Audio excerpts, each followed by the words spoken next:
સો જય શ્રી કૃષ્ણ વિદ્યાર્થી મિત્રો, કેમ છો બધા તમારું સ્વાગત છે ફરીવાર અભિષેક એજ્યુકેશન ગુજરાત નામની યુટ્યુબ ચેનલ. વિદ્યાર્થી મિત્રો, બોર્ડની એક્ઝામની પ્રિપરેશનની વચ્ચે તમારી એકમ કસોટી આવી ગઈ છે, જે તમને ખૂબ જ હેલ્પફુલ થવાની છે, ખાસ કરીને આઈએમપીસ માટે. બરોબર છે, કારણ કે આ પેપર પણ આમણે જ કાઢ્યું છે, બોર્ડવાળાએ જ, અને આ જ વ્યક્તિ જે છે બોર્ડનું પેપર કાઢવાનું છે. તો that's why it's very important for you કે તમે ખાસ કરીને આ પેપરને રેફર કરો. રાઈટ, માર્ક્સ તો એમ પણ નથી ગણવાના, બટ પેપર તમારે જે છે આને ખાસ કરીને રેફર કરવું જોઈએ. રાઈટ, હવે આ વિડીયોમાં આપણે જો કયા કયા ચેપ્ટર છે, 4થું, 10મું, 6થું, 11મું. રાઈટ, ચલો સ્ટાર્ટ કરીએ. મોટા દાખલા અહીંયા ગણવા સંભવ નહીં થાય, એટલે આપણે સોલ્યુશન જોઈશું ઓનલી વિકલ્પોનું. Late start. જોઈએ સૌથી પહેલાં દ્વિઘાત સમીકરણનો ઉકેલ શોધવાનું સૂત્ર, દ્વિઘાત સૂત્ર તરીકે ઓળખાતું એનું સૂત્ર. ગણિતશાસ્ત્રી કોણ હતા ભાઈ? તો કે શ્રીધર આચાર્યએ આપ્યું હતું. પછી જો વિવેચક ખાલી જગ્યા હોય તો દ્વિઘાત સમીકરણ બે સમાન વાસ્તવિક ઉકેલ બીજ આપે, સમાન આપે છે, તો આન્સર શું હશે તમારું? C, B² - 4AC. બરોબર છે, ઇક્વલ ટુ 0. ઓકે, પછી નીચેનામાંથી જો સમાન હોય તો આપણે અહીંયા લખવાનું છે, મોટા નાનામાં તમને ચેન્જ કરવાનું હોય. રાઈટ, પછી જો ત્રીજામાં શું છે, ખાલી જગ્યા પૂછી છે, તો આનો તમારે સમીકરણનો ઉકેલ લાવવાનો છે, તો પહેલાંનો જવાબ 3 આવશે. પછી જો વાત કરું અહીંયા બીજા સમીકરણનું વિવેચકનું મૂલ્ય 1 હોય તો k બરાબર, તો B² 0 - આ વાળી સૂત્ર તમારે મૂકવાનું હોય છે, અને એનો આન્સર તમારો થઈ જશે -2. ઓકે, પછી જો વાત કરું અહીંયા દ્વિઘાત સમીકરણ ખરા ખોટા, ax² + bx + c = 0, જ્યાં a બે વિવિધ વાસ્તવિક હોય તો વિવિધ અણઋણ વાસ્તવિક સંખ્યા હશે, અણઋણ વાસ્તવિક સંખ્યા તો સાચું આવશે. કેમ? કારણ કે અહીંયા જે છે પ્લસ સાઇન આપી છે. રાઈટ, ઓકે, ચલો પછી વાત કરું આગળ. સેક્શન બી છે.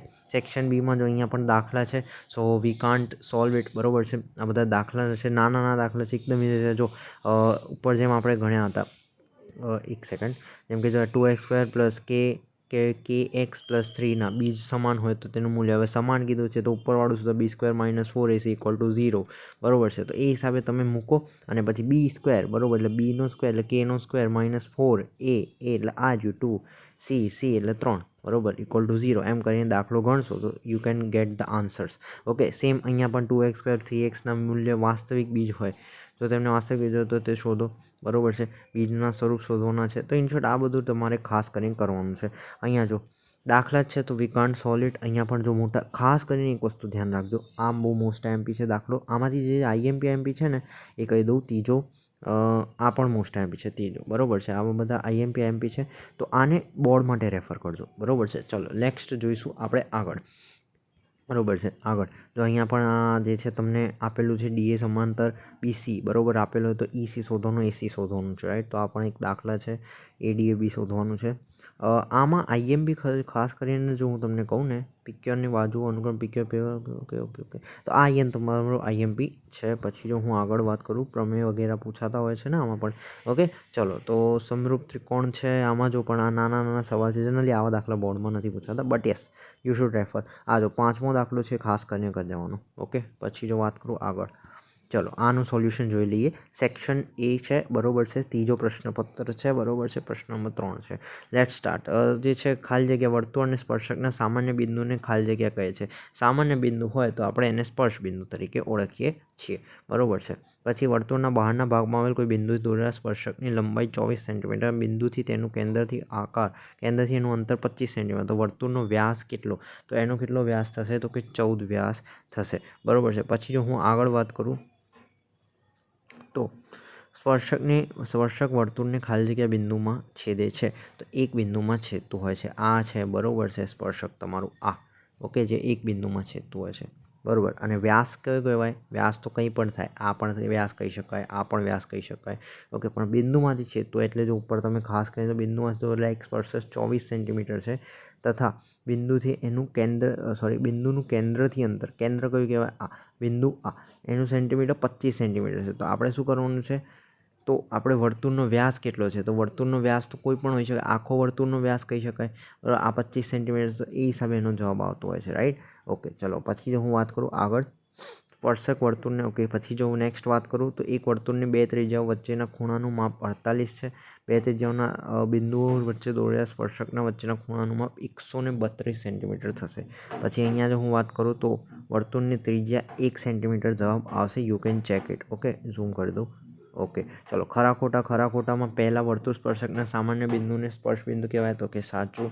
પછી બીજા વર્તુળ સ્પર્શકના સ્પર્શ બિંદુ દોરેલો લંબ વર્તુળના કેન્દ્રમાંથી પસાર થાય. વર્તુળના સાચું આવશે. વર્તુળના આપેલ વ્યાસની સમાંતર વધુમાં વધુ 2 સ્પર્શકો દોરી શકાય, સાચું છે.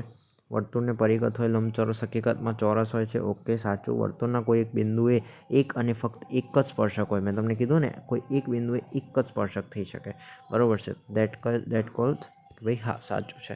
પછી હું આગળ વાત કરું તો આગળ શું છે તમને આપ્યું છે દાખલા આપેલા છે વર્તુળની ત્રિજ્યા. આ બધા નાના નાના દાખલા બોર્ડ માટે બહુ કામના છે. ખાસ કરીને એવું ઇગ્નોર ના કરતા કે ના એકમ કસોટી છે, જો આ વ્યાખ્યાઓ જો આ બધું એકમ કસોટી છે એટલે ઇગ્નોર ના કરતા. બધા બેઠા પૂછાઈ શકે છે, આઈ ટેલ યુ બેઠા, બરાબર છે. તો આ જોઈ લેજો, બરાબર છે. દાખલા છે યુ કેન સોલ્વ, એન્ડ થાય ને તો બેઠા સોલ્યુશન ના જુઓ. બધા શિક્ષક મિત્રો જો કે તમને હેલ્પ કરે છે, but I should refer you કે બધા બેઠા એટલે હું તમને બધું નથી કરાવતું, બરાબર. રેડીમેડ નહીં જોતું. નાના નાના જે MCQ છે સમજવા માટે ઠીક છે, બટ મોટા માટે યાર તમને થોડી મહેનત કરવી જોઈએ, બરાબર છે. This is my personal view, બાકી તો જે છે અવેલેબલ છે જ, you can just check it on it. Okay, ચલો પહેલું આપણે આને જોઈ લઈએ કે ભાઈ મિનિટ કાંટાની લંબાઈ એ છે, મિનિટ કાંટો પરિભ્રમણ કરીને આવે છે, તો તે ક્ષેત્રફળ રચો છે એને શોધવાનું છે, બરાબર છે. તો આમાં શું કરવાનું, સૂત્ર મૂકવાનું છે કયું, πa²/12, બરાબર છે. એ હિસાબે તમે મૂકશો તમને આવડી જશે. વર્તુળના ચતુર્થાંશનું ક્ષેત્રફળ જણાવો. ચતુર્થાંશ તો πr² એ આખું થઈ ગયું, બરાબર. πr²/4, બરાબર, એ થઈ ગયું ચતુર્થાંશ. લઘુ વૃત્તાંશની પરિમિતિ જણાવો, તો લઘુચાપ પ્લસ 2 ગુણ્યા ત્રિજ્યા, બરાબર, અથવા 2 ત્રિજ્યા એવું તમે કહી શકો. વર્તુળાકાર પૈડા એક પરિભ્રમણમાં કાપેલ અંતર કયું કહેવાય, તો કે 2πr, બરાબર. આ થઈ ગયું તમારું મતલબ સોલ્વ. પછી આવશે જોડકા. તો જોડકામાં પહેલાં તો વર્તુળનો વ્યાસ d હોય તો વર્તુળનો પરિઘ કેટલો થાય, તો પહેલાંમાં આવશે તમારું πd. પછી અહીંયા આવશે જો વ્યાસ d હોય તો વર્તુળનું ક્ષેત્રફળ શું થાય, તો કે વર્તુળનું ક્ષેત્રફળ થઈ જાય πd²/4. પછી લઘુવૃત્તાંશનું ક્ષેત્રફળ જો હું વાત કરું તો લઘુવૃત્તાંશનું ક્ષેત્રફળ તમારું થઈ જાય πr²θ/360. અને અર્ધવર્તુળનું જે છે તમારું જે છે આમાં πr અર્ધવર્તુળનું પરિઘ, બરાબર છે. જો તમને લાગતું હશે કે આટલું ટાઈમ લાગે છે, કારણ કે this is not my subject at all, બરાબર. 10th મેથ્સ હું ભણાવતો નથી અને ફાવતું જ નથી, રાઈટ, આઈ એગ્રીડ. જે છે બટ યસ કેટલીક વસ્તુઓ સમજમાં પડે છે, બરાબર છે. Main subject my is account, state, eco, BSP, 11 commerce, 12 કોમર્સના સબ્જેક્ટ, બરાબર. આના માટે તો જે છે ઓનલાઈન મેં પણ શિક્ષકોની રેફર્સ જે છે હેલ્પ લીધી છે, ઇન્ક્લુડિંગ વેદ એજ્યુકેશન, સારથી સપોર્ટ, બરાબર છે. આ બધા સાહેબોએ બધું સારું જે છે એમને પણ જરૂર જોજો, તમને બહુ કામ આવશે, બરાબર. બધા જ હેલ્પ કરે છે તમને ટોપ કરાવવા માટે, ઇન શોર્ટ, બરાબર છે. સારી રીતે હેલ્પ કરે છે, તો જસ્ટ બધાને સાથે મળીને એમને રિસ્પેક્ટ કરવી જોઈએ, રાઈટ. તો વી શુડ રિસ્પેક્ટ, યસ જરૂરથી આ ચેનલને આપણે જે છે ચેક કરજો. વેદ એજ્યુકેશન, વેદ ડિજિટલ એજ્યુકેશન અને સારથી સપોર્ટ. બીજી ઘણી બધી ચેનલો છે, બરાબર છે. નોલેજ ફંડા પણ એક હતી, તો યસ એ બધા કામની ચેનલ છે જેનાથી તમે મટીરિયલ વગેરે સોલ્યુશન વગેરે મેળવી શકો છો, રાઈટ. Let's go next. ત્રીજામાં શું કહે છે, લઘુચાપની લંબાઈ તમારી θ/360 × 2πr. ગુરુવૃત્તાંશનું ક્ષેત્રફળ, જો આમાં ભૂલ છે આવશે આ જ, બટ πr² × 1 - θ/360 આવે. અહીંયા ખાલી 1 લગાવવાનું ભાઈ ભૂલી ગયા છે, પ્રશ્ન બેંકવાળા. થાય બड़े बड़े शहरों में छोटी गलतियाँ होती रहती है. પછી તો આ છે અને બસ મોટા દાખલા આપેલા છે, you just can solve it, બરાબર છે. આ સોલ્વ કરી દઈએ. ગુરુચાપની લંબાઈ શું થશે, તો કે આ તમારું થઈ જશે 2πr - πr/180. અર્ધવર્તુળના ચાપની લંબાઈ, તો એ તમારું થઈ જશે πd/2. ચાપની લંબાઈ પરથી વૃત્તાંશનું ક્ષેત્રફળ એ તમારું થઈ જશે d 1/2 LR. ઓકે, ચલો આ વિડીયોમાં રાખીશું આટલું. જોઈ લો, પસંદ આવે તો લાઈક શેર, અને આને સોલ્યુશન જાતે કરજો. It's my humble request to you. બહુ કામનું છે. ઓકે, મળીશું એક નવા વિડીયોમાં નવા ટોપિક સાથે. ત્યાં સુધી જય શ્રી કૃષ્ણ.